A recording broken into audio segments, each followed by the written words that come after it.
This is Wow! What a week. What a week. Politricks. Eta, hello, hi, Dumelang Sane Bo Nane, Guten Tag. Hopefully you guys are good and that my German did not throw you off. Botsang used to be a diplomat in Germany. So he says they'll teach me a word a day. So I'm looking forward to that. Anyway, this is Wow What a Week, hashtag Politricks. We have 5 stories this week. One question running through all of them. Who belongs and who gets left out? I'm going to get straight into it. The SADC Summit happening in Durban, South Africa. President Ramaphosa hosted SADC in Durban, told the region we should be ashamed. His words at UKZN, South Africans are deeply concerned and ashamed that foreign nationals have been discriminated against and ill-treated. Context, over 176,000 African migrants have left, and March and March were protesting outside the venue, demanding a fresh 30 September deportation deadline. Apology or admission? And who is he speaking for? Because the crowd outside was not ashamed at all. Guten Tag, Fresh. You said it right. Dumelang, Absheni, and Huyamori. Yes, sir. SADC Summit. The SADC Summit, yes. Yes. You know, Fresh, let me put this coffee here so that I don't burn my fingers. After the groundwork that President Ramaphosa had done at the AU and media statement his office had released, and the work that Minister Lamola of International Relations has done before the SADC Summit, I was taken aback by the posture that the president took at the summit on Monday. As the current chair of the Southern African Development Community, the 15 member states in the southern part of the continent, the president of the Republic of South Africa stands there, and when he had taken a very brave and compelling standpoint before to say South Africa cannot carry the burden of African failures, cannot carry the burden of illegal migration of people for whatever reason, whether Yes. political, whether asylum seekers or refugees, or even for economic migration. Then President Ramaphosa stands up in front of, a continental leaders or subcontinent leaders and diplomats and dignitaries and says, to us as South Africans, we should be ashamed of the way March and other pressure groups and civil society organizations, because it was not only March and March, have conducted themselves in forcing and twisting the arm of the government to make sure that illegal migrants in the country are leaving this country and they're being pushed out. I think President Ramaphosa should be ashamed of himself that when his children, as the number one citizen of this country, when his children come and say that we are suffocating, we are hungry, we are starving, and one of the reasons that are making us to be at a point where we are, it's illegal migrants in South Africa. He should be actually proud that South Africans would stand up, not against Africans, but against any form of illegality that is happening in the country, and civil society stand up peacefully and launch protests towards their own government, and say, the government, you have failed to protect the borders of the country. You have failed to create employment opportunities. You have failed to protect some sectors of the economy that, unemployed South Africans will be benefiting from due to illegal migration. I'm the one, Fred, who said last week and even before, as a country and as government, we should be ashamed that it took a civil society movement to make the government to do the right thing, to do its work, to monitor borders, to legally process people who were in this country illegally. You understand? Where would we be? And it's a fraction. I'm telling you, there's millions of foreign migrants in South Africa, millions. I've estimated over 15 million before, whether legal or illegal.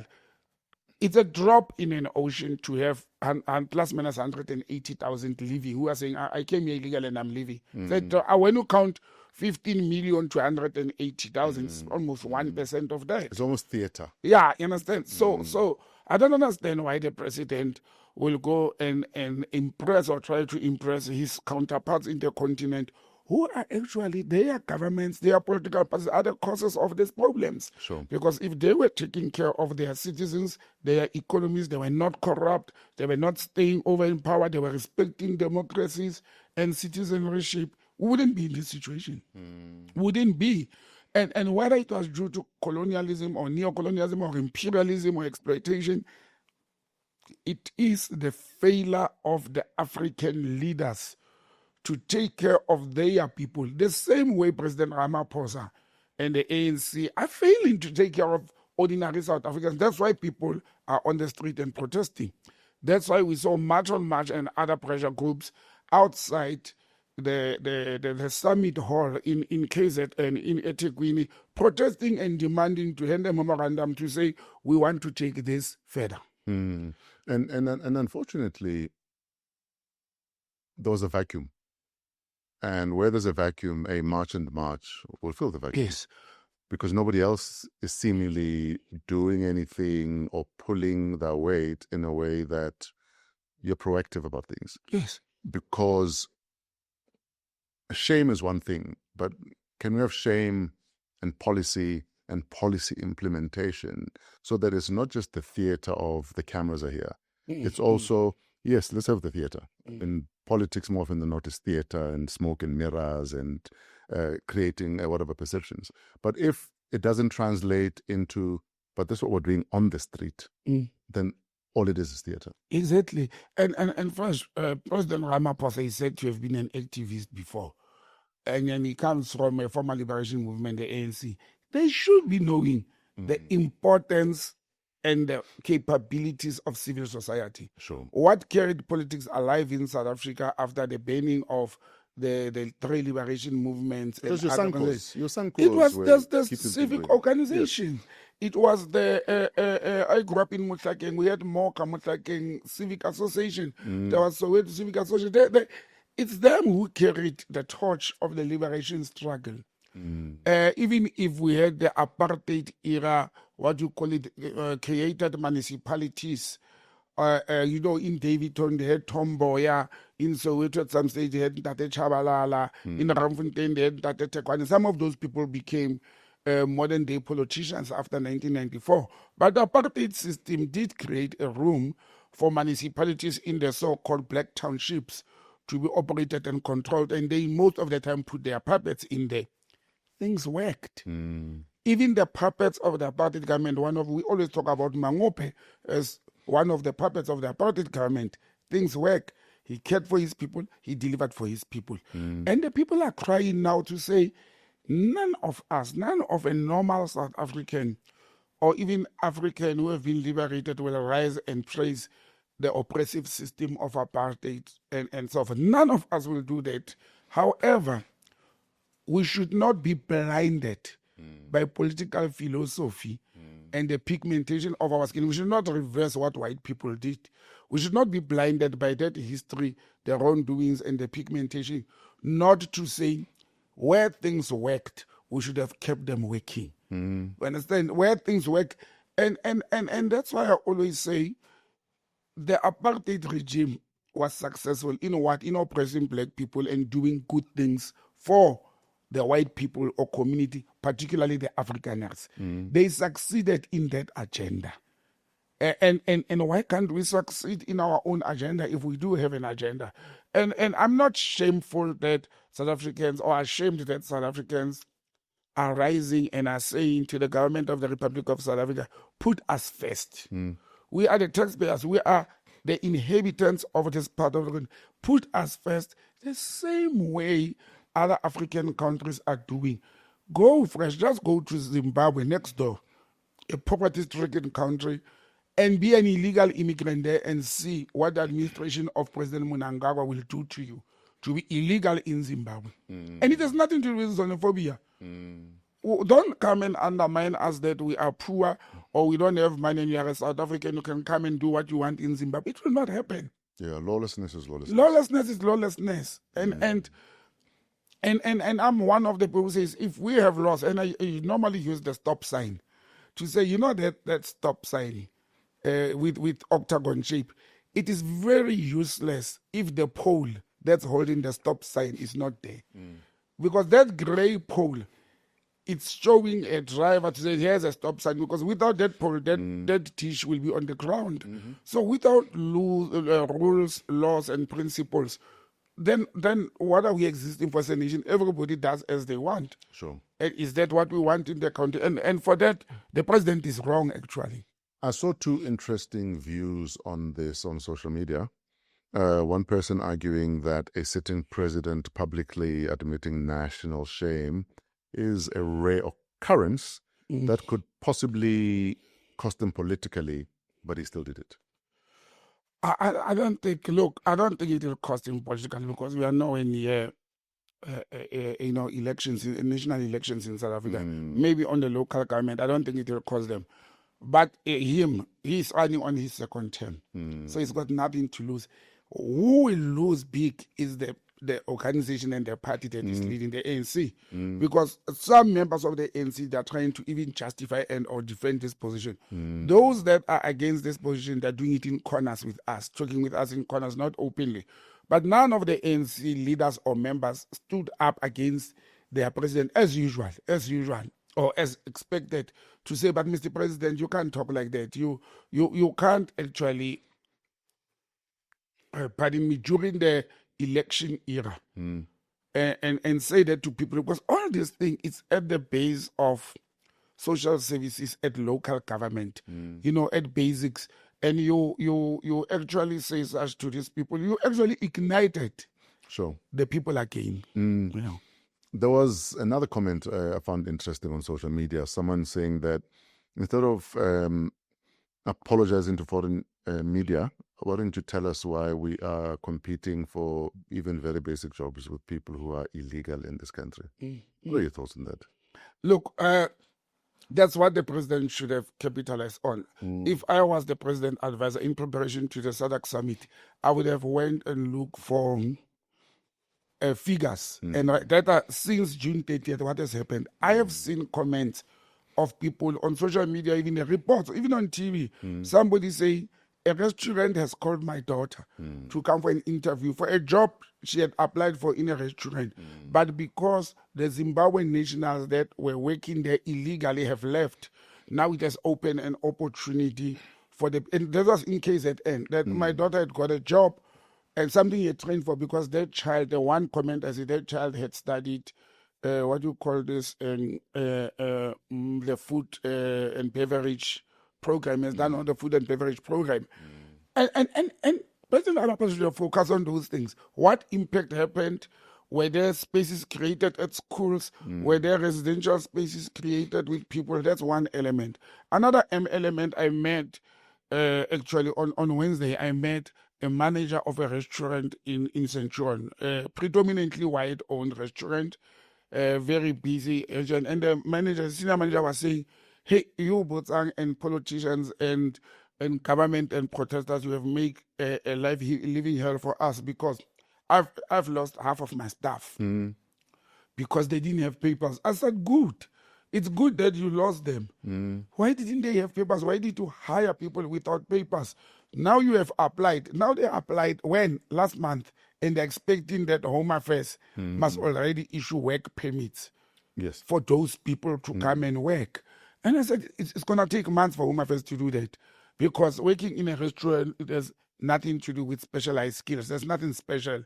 And it's not to say we are out of resources as a country. We do not have enough or sufficient resources of people in culinary, in food and bev and all that. It's not that. Yes. And she said, confessing to me, he said, yeah, the problem is that these South Africans, they have too many rights. I said, but it's their rights, their right to democracy. These people that you're exploiting with cheap labor from Zimbabwe, Mozambique, and where, they did not have those rights in their country. They ran to a country that has rights.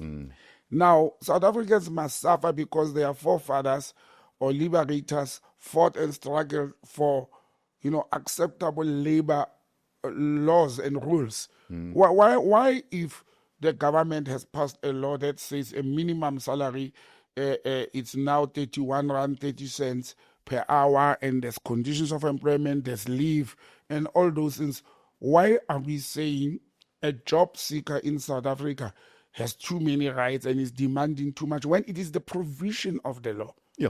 The provision of the law. There's labor legislation for a reason. Yes. For 500 years, people have been exploited. Exactly. Now we are waking up, we have labor, and it's not even at its best, but it has taken this country somewhere. Sure. And why wouldn't a South African say, but in terms of the labor law, when you hire me as a chef or a waiter in a restaurant, these are what the lawmakers have said. I'm demanding this. You're not making unnecessary demands. Sure. And it's because researchers and experts have gone through that field. So the president and his advisors, they should have looked and demonstrated to their guests to say, after this little fraction of 180 plus thousand left, this is the vacuum. Like, people are complaining, yeah, they are now gone. Who's going to clean your houses? Who's going to do your garden? Who's going to run spaza shops? We never said we can't. It was easy and funded by illegality and operations for them to can look like South Africans are lazy and they cannot perform. I mean, fresh. I don't understand people who says the Pakistanis, spaza shops or Somalians bafa our parents skolo tokokasi, as if it's a new thing. Yeah, food on credit. Yes. Yes. As if it's a new thing. When we grew up at tech shops, that thing was there, not Yes. at the magnitude where it is now. We had a whole supermarket. We still had a little black book Yeah. where people would come and take Will food come and write. write Exactly. in the little Yes, black book. yes. So it's not a foreign thing. It's not a foreign thing. I don't know people who... It's based on building trust between you and your clients. and the community you live Yes. in. Yeah. You understand? So people who are saying this is foreign, I don't know where they grew up. I don't know which communities did they grow up on. Because sometimes when I go to school once a week, my family will not give lunchbox. I will have to take at a tech shop. Yes. And my parents will pay month end. So there's nothing new with that arrangement or credit system. It's just that foreign nationals had capital, had support of NGOs, and they did it in a massive, large scale. Yes. And that to an extent that people even drink alcohol, which is a bad thing. It's bad for your health. It's delaying, it's derailing you, and you go and you drink alcohol on credit. Understand? The businessman, the capitalist sells. You want to see sales going and money coming in when your 350 comes in. But we cannot sit back, Mr. Ramaphosa. We can't sit back and let the politicians who have messed up this country, and we must all agree they've messed up. They've destroyed so many things. We can't sit back and blame them anymore. That's what the people are doing on the ground, to say, we have entrusted our lives, we have given our lives, our well-being, and our sovereignty as human beings to politicians to determine everything for us. They determine the level of education, the food you eat, how you will eat them, the medicines you will take, those that you can't take, and everything else, how you should drive, where you should drive. And they mess up and the people can't sit back. Trust me, no normal human being will sit back and observe your house falling apart. Yes. And that's what the president missed. So speaking of house falling apart, could we move to our next story? March leader Jacinta Ngobese-Zuma Yes. sat down with Afriforum CEO Kallie Kriel on Tuesday.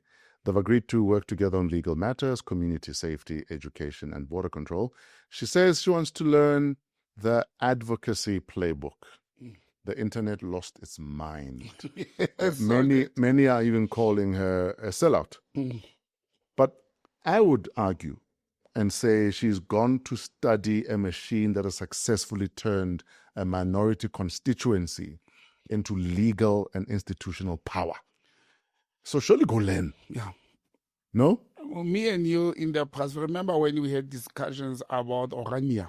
And I said, I'm not a subscriber to Orania. Yes. I think this country did wrong for allowing the racist Africa, because it's based on racism. Sure. Then other things, culture and all that, to have their enclave, their own land flag, but within South Africa. I'm not a supporter of that. However, I flip the coin and I look on hindsight to say, what were they doing with whose resources and for who? Yes. It's for themselves. Self-service. They are the resources where the government has failed us. If we take a black-dominated township, anyway, townships are for black people, 99%. If we take a black-dominated township and not as big as Alexander, as small as, let's say, Dobsonville, Sure. and the people of Dobsonville decided we are no longer going to pay the services to the municipality. We want to hold our money. We are going to hold our money. We are going to bring this money into the kitty. We are going to outsource services of water, of cleaning the street, of removing garbage. And our children and unemployed people in the community will do those services for ourselves. Sure. What are we going to accuse them of? Tribalism, racism, self-enclave. It is because the government has failed them. And you rise and you do something. Sure. That's one element. Another element, and without defending Jacinta, we should remember, when it suits people fresh in this country, we are a non-racial society or country. Whether I agree politically and or not with Kriel, I actually don't like him as a person. I think he's arrogant. But whether I agree with him as a person or politically, if a man is doing something that is good for his children and is my neighbor, for his children, and he's succeeding without breaking the law, without offending and or hating anybody, why wouldn't I learn and or copy the good ways of doing this? It is in the art of war. Though the same people who are supposed to be politically wise, they claim to have read General Sun Tzu's Art of War. But it is in the art of war that you must know the plans of the enemy, the entire why are they succeeding in order to defeat them. That's one. Let me leave Sun Tzu. Let me bring it back home. It is the leader, the late president, or the longest serving president of the ANC, Oliver Reginald Tambo.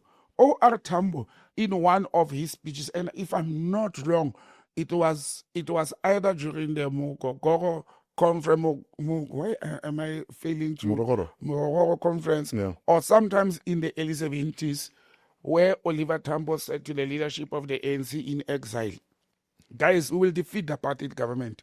We will take over, but we are a liberation movement. It is not easy to govern than when you were opposing the government. But Oliver Tambo didn't stop there. And I hope the Charterists will be happy that I'm quoting their leader now. Tambo went further and said, by the way, it is not everything bad about the oppressive, racist apartheid regime. There are good things they are doing, either for themselves or for their people or for the Republic of South Africa. Let us not destroy those things. Let us learn from them. It was Tambo who said that. Now, the ANC people are taking Jacinta Ngobese-Zuma for actually implementing the lessons of O.R. Tambo. Why? Is it because she's implementing them against the failing ANC, or is it because she's implementing them against another civil pressure group like Afriforum that has succeeded? When you introduced this topic, you spoke about the successes and the achievements of Afriforum, whether it's in courts, whether it's in social media, whether it's in pressure groups of organizations. You have an organization, Fresh, where members, voluntary members, Afrikaners are contributing 50 rands monthly to that organization. One, they are in minority. Two, their membership is not even 2 million. They build universities. They clean in areas where they are dominant. Sure. They are not a political party. They align themselves with some political parties like the Freedom Front Plus. And they endorse the ward candidates of organizations like Freedom Front Plus in order to influence politics. Why wouldn't Jacinta and all other, not only whether it's Matron or any other civic organization, why wouldn't they do that? Why wouldn't they learn? If somebody goes and says, I'm going to learn from Kriel, and people are saying you are a sellout, yeah, you are being funded by the African or what benefit and or loss will Afriforum lose when illegal immigrants are no longer here. People who argue, they must argue with me along those lines. Sure. These are South Africans just like us. They live here. They get killed like us. They get robbed. They may be privileged because of the past history, because of the materials they possess. They may be privileged, but we are in this country together. We have no choice. We are stuck with them. They are stuck with us. Sure. If we can find a common way in living together in a country, why not? Your constitution, political party manifestos, they all we are non-racial, all of them. Question. So Afriforum's model is built on the premise that the state will never serve you. So build your own parallel way of doing things, Yes. right?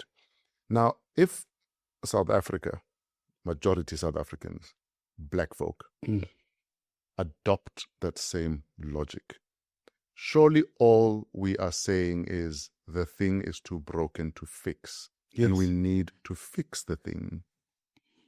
And I think that's the point. I think Because we can't formalize the idea that it can't be fixed. fixed, yeah.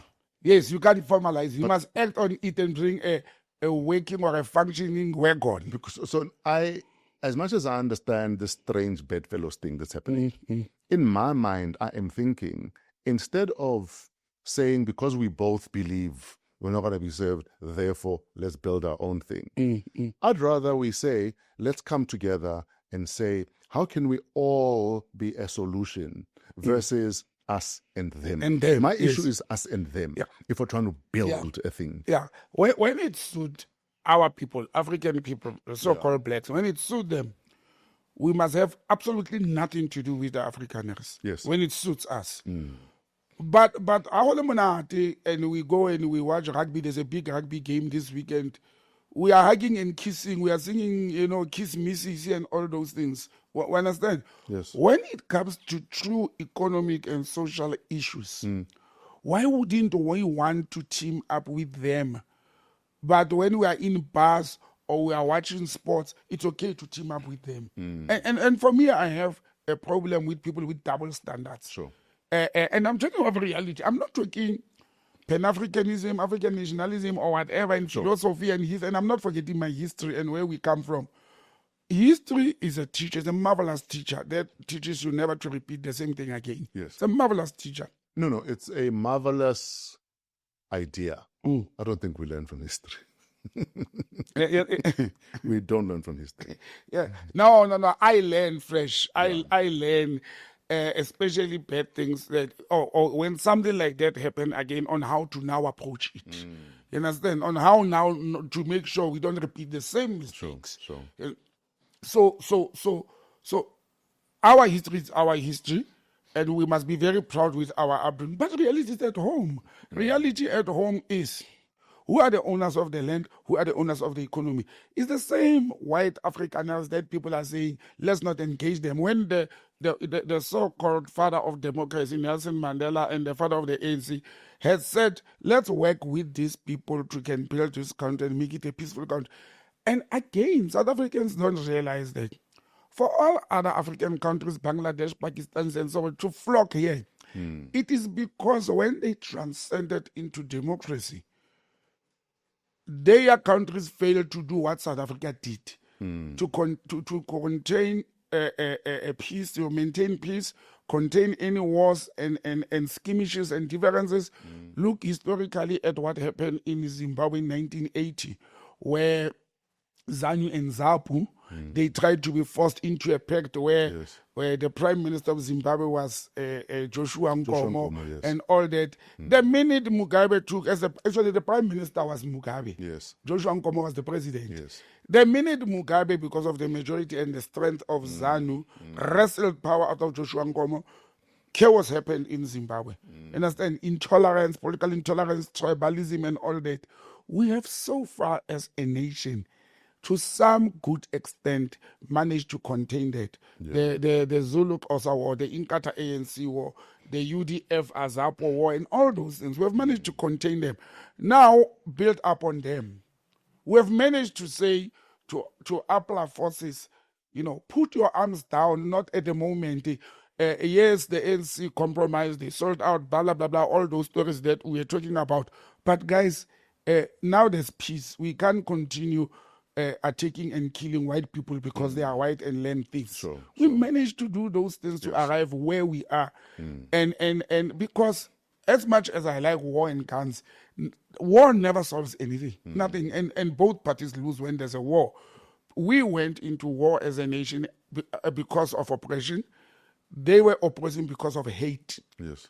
If you pass those two things, we have moved a step forward. Sure. And people are saying my politics are diluted. I'm no longer a radical, vibrant Pan-Africanist. No. Maybe you're a realist. No, I'm a realist now. Yeah. I remain a Pan-Africanist, but the reality is at home. If Jan Pierre Vet or Johan Kriel or whoever, who's the guy who is also aligned to Afriforum, but is the CEO of, what do you call this organization about taxpayers? Oh, Duvenage. Duvenage, yes. Outer.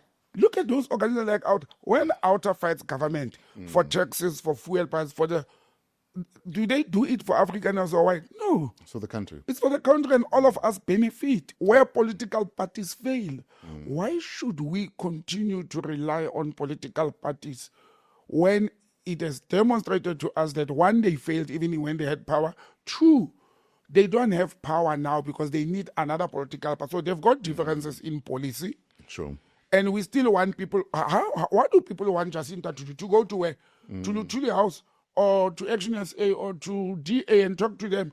Why? Why those, not Afriforum and other aligned and same mindful organization? Surely because there's a vacuum in this space, then we should be agitating for a black-led similar institution, surely. Because I'm also seeing a pattern here. Former President Zuma also met Kallie Kriel. Yes. Jacinta has met Kallie Kriel. Yeah. And why should Afriforum be where black South Africans go to learn leverage when you can have a black-led institution that can use similar tactics, if that's what needs to happen, for leverage? Two things in what you said. Let me add on Zuma meeting Kallie Kriel, now Jacinta. Yes. President Ramaphosa, in front of cameras, told ANC people, go and learn how the DA run its municipalities. I'm talking about the current president as recent as last year. Go and learn from the DA. Why learn from the DA? Why don't you know how to do that?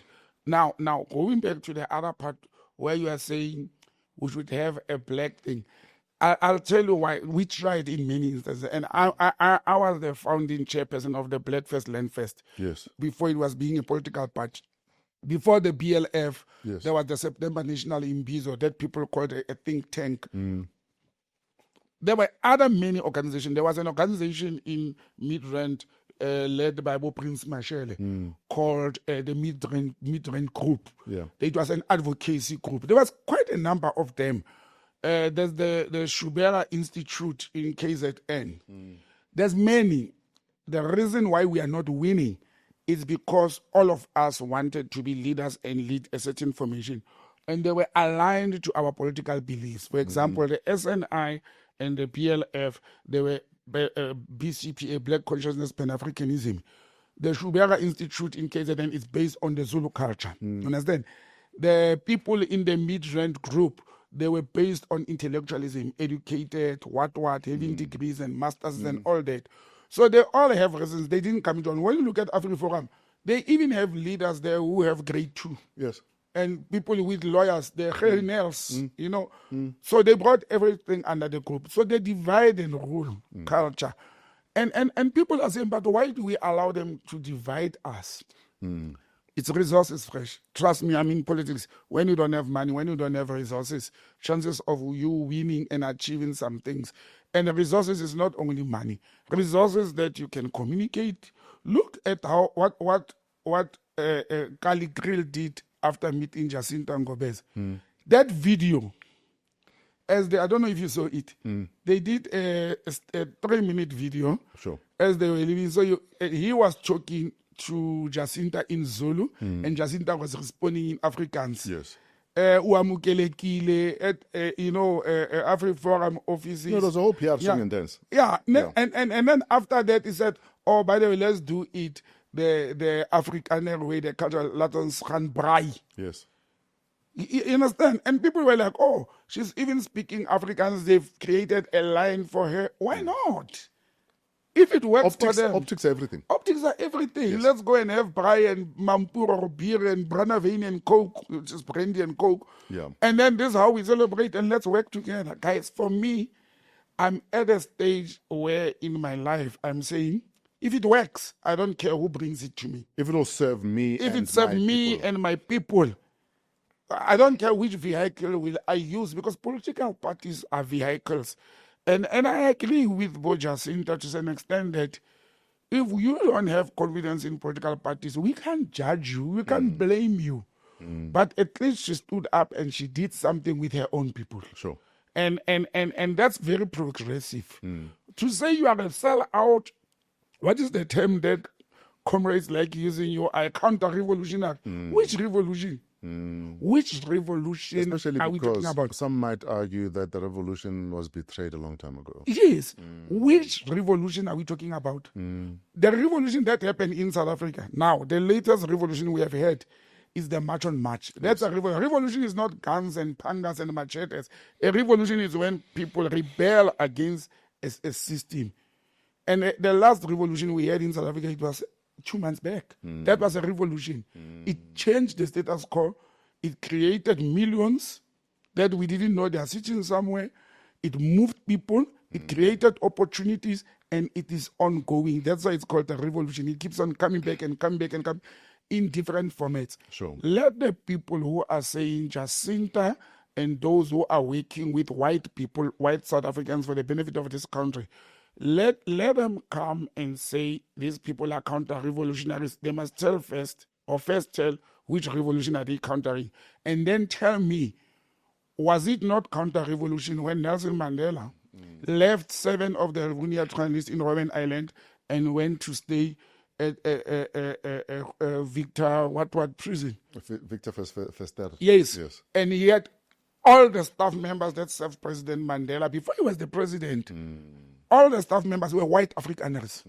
From the butler, the driver, the translator, they were Afrikaners. Was it counter-revolution? Now when we sit and look at it, was it a sellout? Some of us, we used to say that. I sit here and said, was it a counter-revolution? I'm saying it served the purpose at that time. Sure.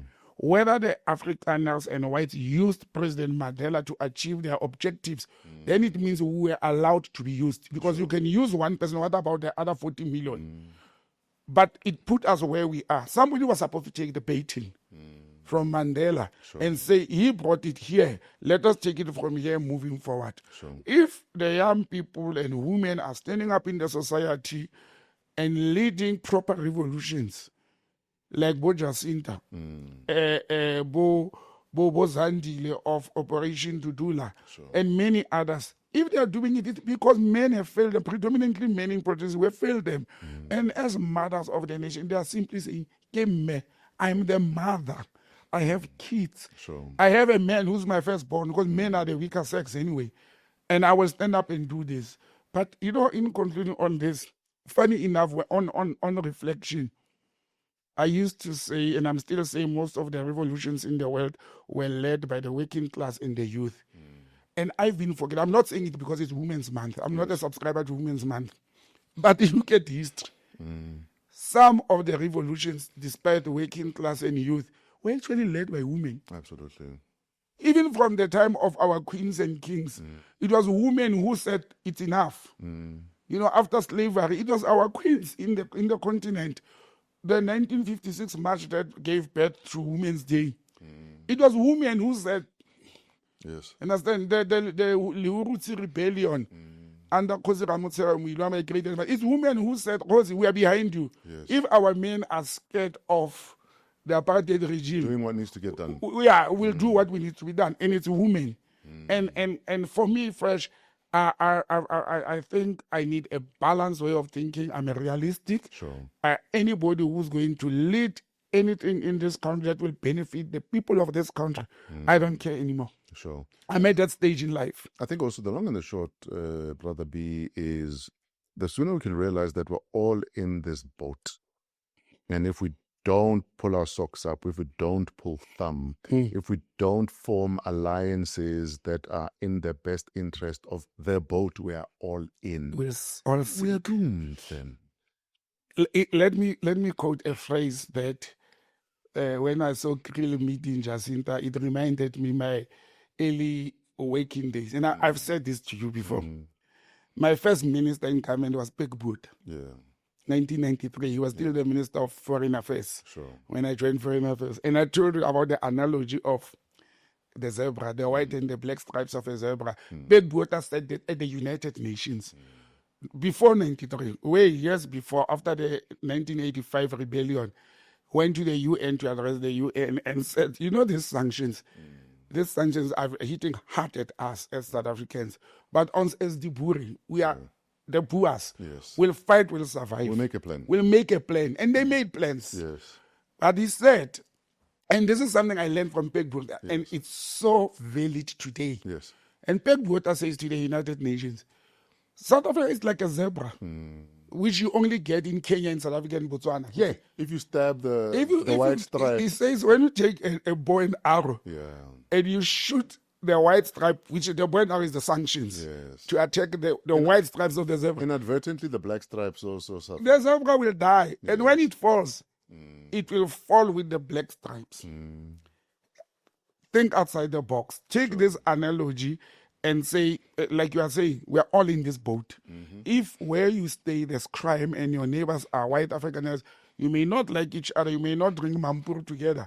But if there's crime in your area, there's robberies, there's rape, there's house breakings, what do we do?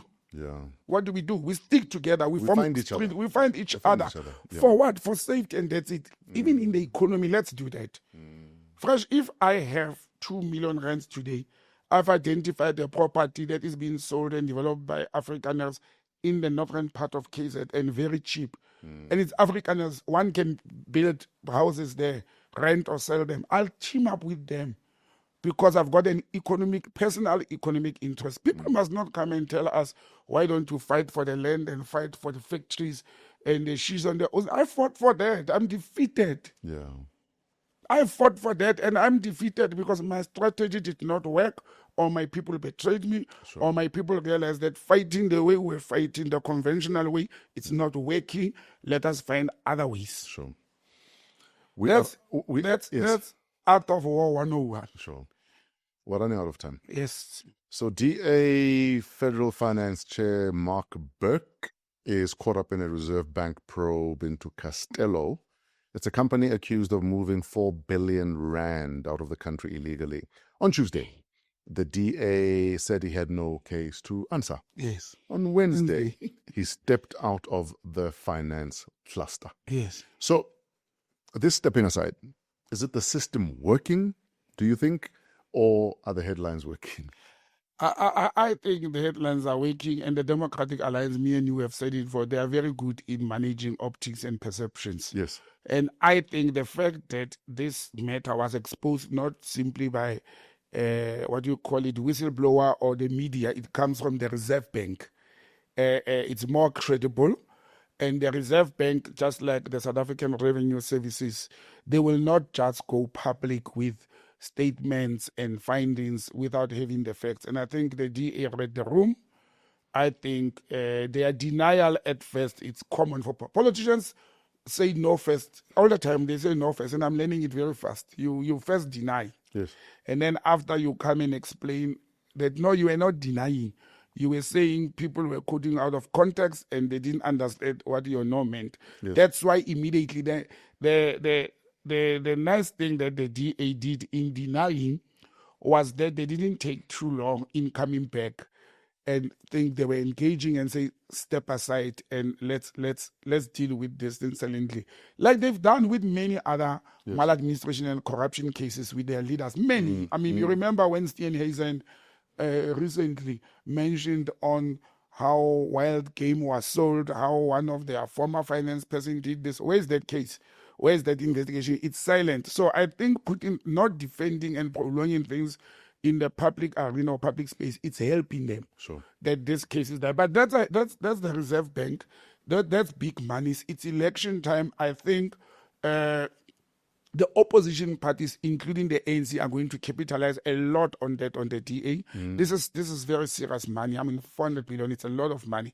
But it also comes at a time when the Democratic Alliance... 4 billion, not 400. 4 billion. Is it 4 million? Yeah, 4 billion. 4 billion? Yes. I thought it's 400 million. 4 billion is a lot of money, fresh. Yeah.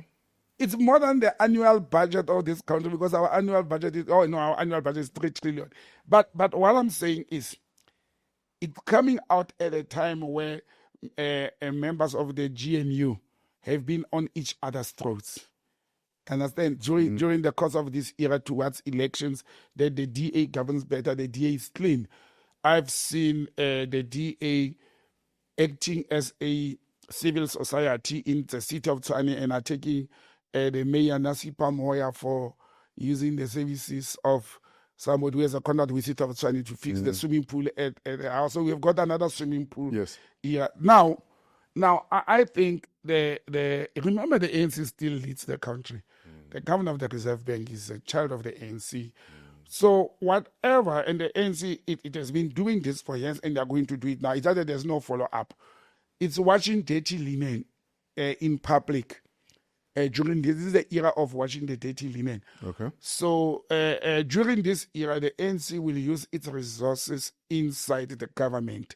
They will use their deployees inside the government to go and search for anything that they can find that will expose and or embarrass first the DA, being the number 2 party in the country, and all other political parties and its leaders of what they've done. That's what a government in power do towards the election. But they've got access to information, they've got access to resources. Yes. And in order to divert attention of their leaders who have been mentioned at the Madlanga Commission, they challenge the failures of the ANC, whether it's in education, in health, or what, it's a counter to say, look at them who have I don't say they didn't do it.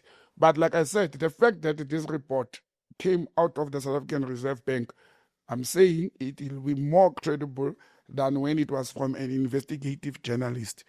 And the DA, for them to ask their member or their Treasurer General to step aside while they are handling this, they did it very quickly.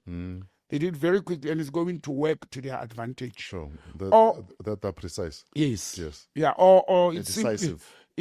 Or it simply says, you see, we dealt with him. He did that on his own. But I always say, I'll tell any politician that when there's so much money is involved and moving between your Treasurer General or your organization and private companies and the state, it will be a lie for a politician to stand up and say, we did not know.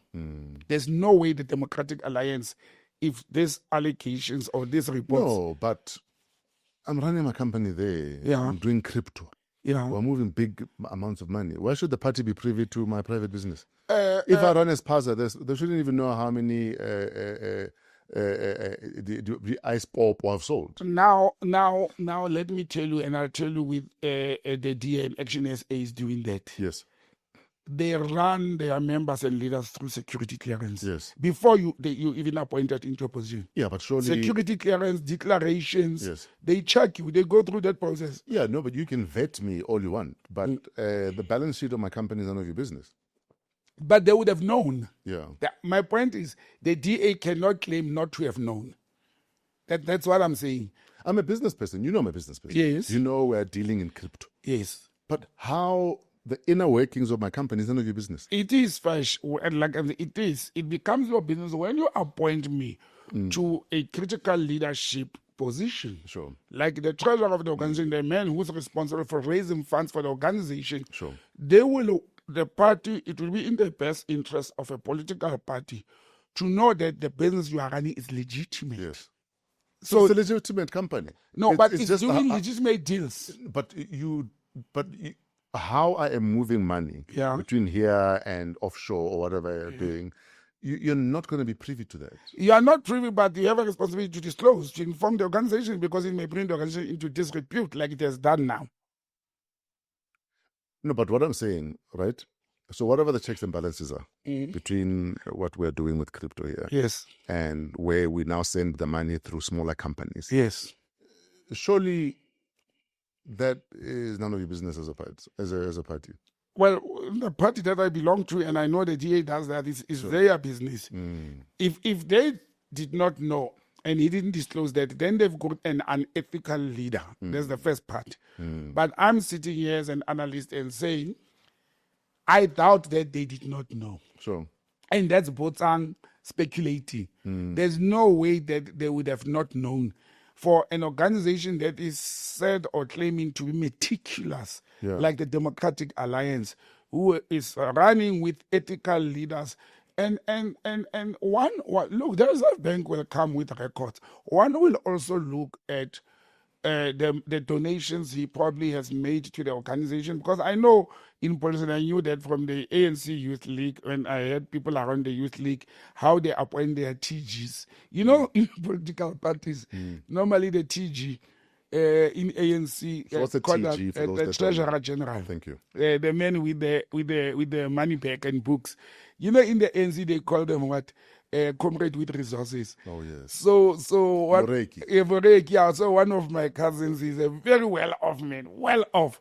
And when he decided to join politics, because he grew up in the ANC, he decided to be active at a branch. The first thing they made him was to be a TG. He left because he was like, "Haribo, I was funding that branch," and, you know, because the responsibility of a treasurer general is to raise funds for the organization. Why would they take a businessman to be a TG, a treasurer general? It is because your business acumen, you know, you are knowledgeable in raising funds and making money. So therefore, we are deploying the right person to that position. But the right person may decide, I'm not going to canvass. I'm going to donate some of the money to the organization, because you are in a privileged position. And that's why most political parties, they take the position of the Secretary General and the Treasurer General, and they make them office-bound people, not politicians in government position. They sit in the office. They are doing that in order to do this. But I think the Reserve Bank in the coming week, will see the Reserve Bank releasing more information when investigations happen. And sorry for the DA, this is very bad timing for that. It's very bad timing. Like I mentioned Action SA, it's also very bad timing that in Tshwane, the Dali mayor of South Africa, Nasipa Moya of Action SA in Tshwane, is the Dali mayor of South Africa at the moment. And for this thing to come out to say, hey, the swimming pool at home was done by a Tshwane contractor, which obviously Action SA and them denied to say, but it was with my own money, it was not with the municipal money. But that's not the issue, the optics that you always talk about. The issue is that person that you hired to do work at your house is also doing work for the municipality, and the organization must respond to that. It's very difficult to be a politician first. Let me tell you, when I was thinking about Nasipa Moya's situation, when I'm working for a government department or I'm a politician and I see DJ Fresh outsourced by the department, or whatever, the council, to come and play a gig at an event of the council. And I realized that, people like DJ Fresh. He knows which song to play when, and his experience, and he's doing well, and I like that. What is wrong in me when I have my private function? Let's say I'm getting married or my daughter's graduation, I go and outsource DJ Fresh or hire DJ Fresh to come and play at my wedding or at my child's graduation ceremony. Are people going to come to me and say, no, but Fresh played for the council, therefore I can't use you? I think those are petty things, unless if I use the council money. Yeah, but it's still managing optics, you see, because it's, I almost believe like you must be arm's length with certain providers. Yeah, I avoid even them. if it's above board. Yes, Let's say it's above board. Yeah. But the optics will always look like there must be other favors Other things, happening. That's why you have such a relationship. You see, it's and not everyone cares about optics. I mean, Yeah. optics have always been a thing in politics, and then Trump took the optics rule book and threw it out. he threw out the optics rule book. Yeah. So it's very tough also. That's why, as the people will be associating with the places you'll be going to and all that, literally being a politician is like you are in jail. Yeah, You don't have life. You don't have a private life. Who do you kiss? you're in Who a do you fishbowl. dine You're in a with? fishbowl. Yeah. Exactly. And so it's a very challenging situation. Under the Companies Act, Castello is a private company. Access to its books belongs to directors, shareholders, and regulators. Political party has no standing whatsoever. The DA cannot audit Castello, subpoena its ledgers, or interrogate its transaction flows. The power sits with the SADC Financial Surveillance Department, and it's already using it. So when the DA says it won't prejudice, that part is honest. It genuinely cannot see inside and have no right to see inside.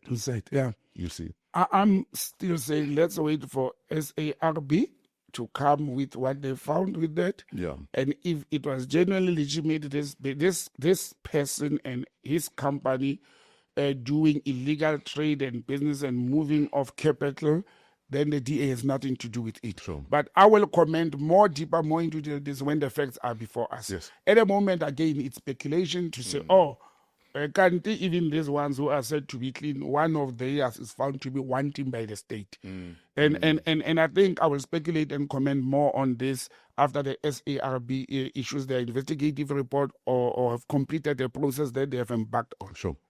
We've run out of time. But Public Protector found more than 40,000 students improperly funded by Nsfas to the tune of 5 billion rand, while students who did qualify went hungry and faced eviction. The scheme couldn't resolve 80% of the queries it received. So clearly, we don't have a funding problem. We have an admin failure. Yeah. 80% fresh. Yes.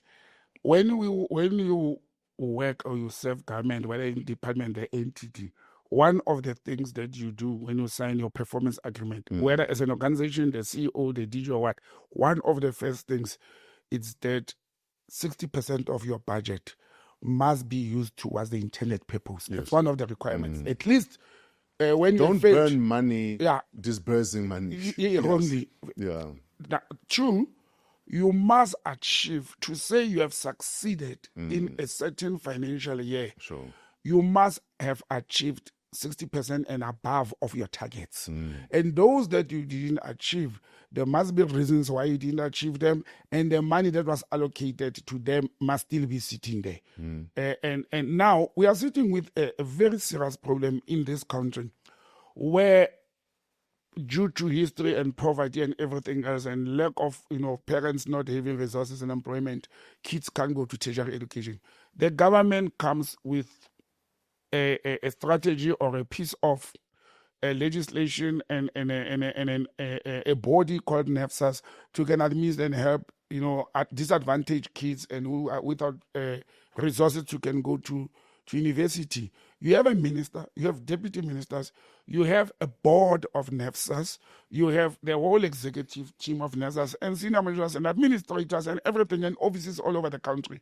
And they fail fresh to can disburse 80%. 80. So they disburse 20%. And even when you read that report deeper, even the 20% that was disbursed, they were fault and they were for administrative and running around things. It was not the whole 20% went to the students. Yeah. Some of the 20%, it's salaries and running around. 80% is sitting there of the budget, amounting to billions of rands. And kids are on the street. Kids that we have policy in this country, good policy to say we want to take them off the streets. We don't want to be frustrated after matric. They have to go to school. You don't pay for admin, you don't pay for registration, you don't pay for accommodation. What does it say and do to those kids? Absolutely. But look what it does. How many times have I said, I bet that the government, and I'm still the advocate of that, we do not need Nsfas. If they have, how much is the amount? 5 billion. How much? 5 billion to run this organization to can help the kids. Why doesn't the government close Nsfas, declare a free quality education at tertiary, Pay the and schools. take the 5 billion And pay and the schools. disperse Yes. it into Accordingly, institutions yes. According to the needs? Yes. The one with more disadvantage. Let me use for an example. Previously disadvantaged universities. What is UJ today is not previous. It was privileged before, but since it became predominantly black, it's disadvantage. And UJ is part of Vista in the townships, Mamelodi and Soweto. So the previous vistas are now UJs. They are now UJs. Yes. You look at University of Limpopo, Tefluop. Yeah. You look at Fort Hare with its crisis. You look at the Medical University of South Africa, Medunsa, which is now Sefako Makato. You put more money into those resources. You also put more money in the rural universities. Salt Plateau University, the first university in the Northern Cape. It's new, but at least it has made a life difference for the people of the Northern Cape. The new university in Mpumalanga. You look at those things, put money, these institutions, they already have systems within the organization. Sure. They are being run professionally by professionals. Yes. You understand? The registration, let's use the registration, the finance, and the what of VETs. Do we think that if government, let's say in the last financial year, 20% of Nsfas went to students who registered at VETs, why don't they take this 20%? Okay, maybe you take cost of living into account. You give them 22% this year. Instead, VETs, 20% of Nsfas money last year. Yeah. From A to Z, or taking everything into consideration, came to the students who were registered at VETs. Yeah. We are giving you 22% as government this year. We're increasing it to take the cost of living into account, or the CPIX. We are giving you this. You'll run this A to Z. Yes. But the Department of Higher Education needs reports. How many black students have you helped? How many poor and disadvantaged people you have helped? Or if anything, within said institution, have a small bursaries department Oh, if that yes. does the admin, if that's what needs to happen. Yes, you go and you appoint incompetent or corrupt people. Some are not incompetent because they're educated. When you look at the board of Nsfas and the leadership, they're educated people. Either they are incompetent or they are corrupt. They are failing. They have failed. I don't know what Buti Manamela is going to say about this thing. Yeah. They have dismally failed to can take care of the well-being of the students in this country. And when these students go and revolt, I'm not encouraging any destruction of property or burning of schools and libraries, but out of frustrations, when these students revolt, we get surprised. We know that, and these students are not stupid. They know there's money. They read, they follow. You must hear them talking about how much is sitting there. They've applied timelessly. They are waiting. Haibo. Now this thing is not happening. What is Nsfas doing? What are the employees of Nsfas doing? Yes. When they wake up every day and go to that government or those government offices of that entity of the Department of Higher Education, what are they doing every day? Sure. Again, Fresh, we are facing something where there's failures, there's wrongdoing, there's damage done, and there's no accountability. There's no repercussions. People are going to be, the board is going to be dissolved or fired. They will go back to their homes. They've been earning money as board members. The CEO or the commissioner, whoever is called of Nsfas, they've been getting his fed good salary every Life month. goes on. Life goes on. Huh? Well, I'm saying life goes on. Yes. Yeah. And that's the challenge. We don't have time. Let's go home. But Hakainde Hichilema takes a second term in Zambia, 61.4%, beating Brian Mundubile outright. So there was no runoff. Mundubile is alleging altered result forms, and EU observers called it peaceful, but said the playing field was not even. Turnout dropped to around 56%, down from roughly 70% at the last election. The weird thing, right? Hichilema in 2015 and 2016 contested his own losses, right? Yes. But now he's telling Mundubile, just accept the results. And it's a landslide, but there are a million missing voters. A million. A How million many? What missing was the voters. total number of voters? I don't have the number here. I can find it, but we don't have time. Okay, yeah. But- So a million is a lot. Yeah, A million, it's a lot. sure. And You see the pattern in the continent. South Africans must not be surprised. The turnout dropped to what, 56%? 61%, 61.4%. Turnout dropped to around 56%. Yeah, Down from 70% the last time. 70%. So almost Half of your people- 14%. half Yeah, of your people they didn't didn't vote. vote. They didn't vote. Yeah. Yeah. And So is it really a mandate? it's yes. And what is the mandate worth? It's a pattern. What I thought, I was gonna ask you this last night before we come to the show, because I didn't follow the story. On Tuesday or Wednesday, the opposition was leading very far. Yeah. This guy had already even declared to say, I'm the front runner, I'm winning this thing. Some people were saying that's what politicians always do Sure. when the counting is happening. And Hichilema, I don't know, Fred, how did they achieve this? I understand people not showing up.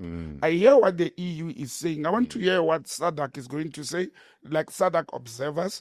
Yes, they were peaceful. Yes, the turnaround dropped, but were they fair? That's why the EU is saying the playing field was uneven. Yeah, that's unfair then. Yeah. That's unfair. And it's 61 to 49%.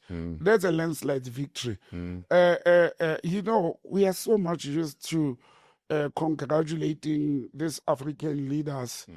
To say congratulations for a peaceful election. Elections are supposed to be peaceful. Yeah.